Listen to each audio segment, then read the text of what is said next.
let me tell you a scary story. There was nothing supernatural when it happened. Just pure and simple, unbridled indifference to the suffering of fellow man. Back in the early 80s, specifically in 1982, in the remote village of Oakwood Valley, Scotland, there lived a man named Stephen Lambert. A brilliant scientist and a part-time doctor, Lambert was fascinated with prosthetics and life-saving devices, like pacemakers from an early age.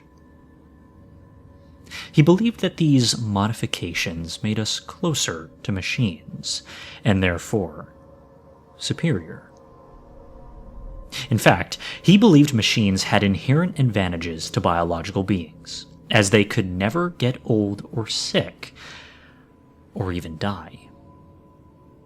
Lambert would get anyone to try to fund his so-called experiments, going even to expos or niche fairs.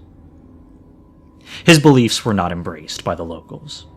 Quite the opposite, in fact. But they would soon have a more damning reason to hate him. See, villagers started going missing. Not even a trace of them turned up. To make things stranger, Lambert wasn't anywhere to be seen, rarely exiting his house. And when he did, he wore strange black trench coats, so that townspeople could never get a good look at him, presumably. The police couldn't find any leads on the missing persons, searching far and wide, and sending many search teams. Lambert was never suspected, aside from some townsfolk, as he was allegedly out of town during the disappearances. Regardless, he was never investigated. By mid-1984, though, he was finally put under investigation, but not for the reason that you'd expect. Instead, he had fallen back on his debt. All they wanted to do was recollect some of his things. And what they would find would shock them. When the debt collectors arrived at the first floor, Stephen was nowhere in sight, other than his discarded trench coat. They looked around, still finding nothing. At this point, they were getting frustrated. Incredibly frustrated, to the point where they were instilled with a bit of dread. Something didn't feel right about this environment. And it wasn't until one of them tripped, turning over a bookcase and revealing a hidden room, that they would find what they were looking for. Inside was a grotesque scene. There was a skeleton. There had been prosthetics and different mechanical joints crudely bolted onto it. There were chipped off flakes to the bone, like someone had cut it off with a power tool. Behind the horrible scene, there were scattered computer parts and wires along the ground, like some sort of surreal art installation. There was a makeshift staircase leading to the basement, and understandably shaken, they took a while before descending the staircase down to floor 2. There were dirty diagrams of electronic components and human anatomy dotting the walls. The lights on the ceiling holding on for dear life, they found more skeletons, strapped to operating tables in the same condition as the first. What he was doing was evidently not working. The skeletons were identified to be newer, still old, but recent. Each one of them were discovered to have a number engraved on the bone. The man knew that this was to keep track of test subjects. They were disgusted that he would treat them like cattle. It reminded them of the factories where they made beef, pork, and chicken. They then found a crudely dug tunnel behind a shelf, leading to an additional room with a single operating table. The men got there and took a closer look and were shocked. It seemed to be some sort of metal suit, very rudimentary, with tubes around the head, and oddly enough, audio equipment and life support systems around the waist. It was advanced, too advanced for the time. Very high-end equipment. Just then, the suit got up and plugging itself from a wire in the wall. It spoke in a grisly voice, stating that it had, quote, transcended where mortals were supposed to walk. That it had upgraded itself to the newest generation of human, and that I have become the next step in evolution.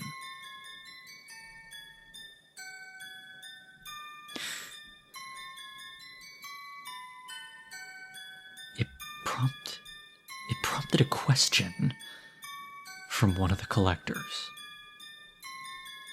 Mr. Lambert, what you were doing, it was mad, sickening. You kidnapped and tortured those people, turned them into half-man, half-machines. Or at least you tried. They could not withstand the upgrading process, so I had to do it to myself. Why? Science doesn't wait. Think about machines. With the act of their creation, we are closer to gods as you understand them. We achieve things you could only imagine. I understand, Mr. Lambert. In my world, we will not need names. Why is that? Because in my future, we will be known as a collective. The men's lips shivered as they took audible gulps, listening to the metallic voice with pure dread. And the name of that collective? The Cybermen, said Lambert.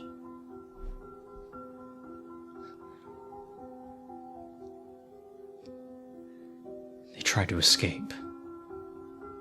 And as they tried, they saw Lambert's face through the hole, or rather the eye holes of the mask, buried beneath steel.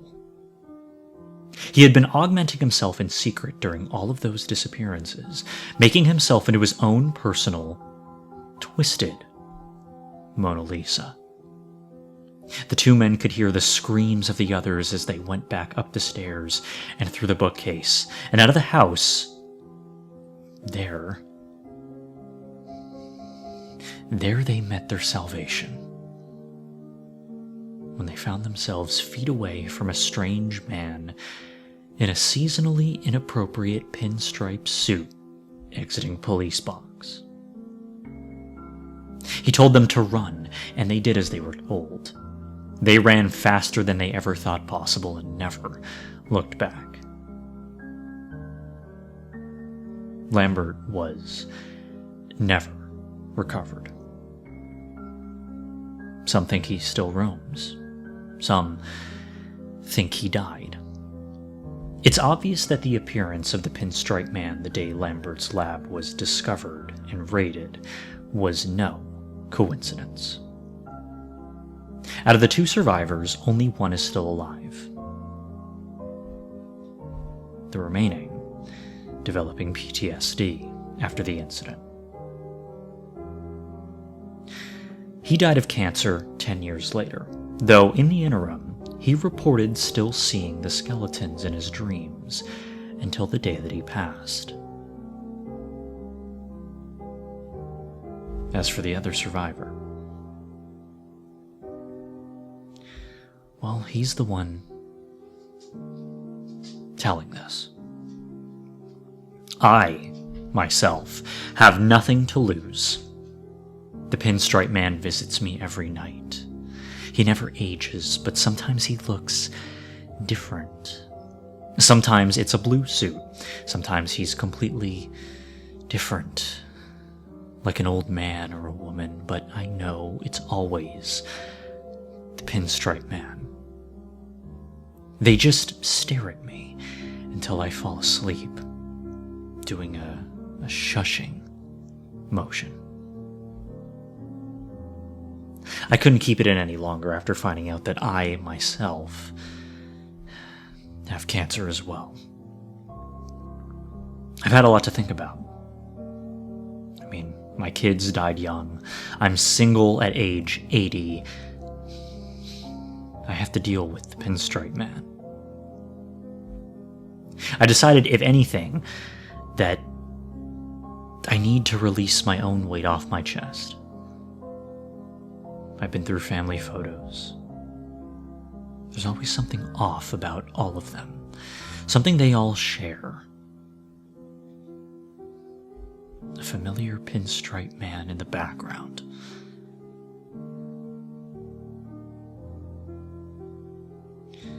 Whatever he isn't human. Why he was there that day, whether malevolent or otherwise. I urge you all to stay safe out there, lest you be Lambert's next test subject.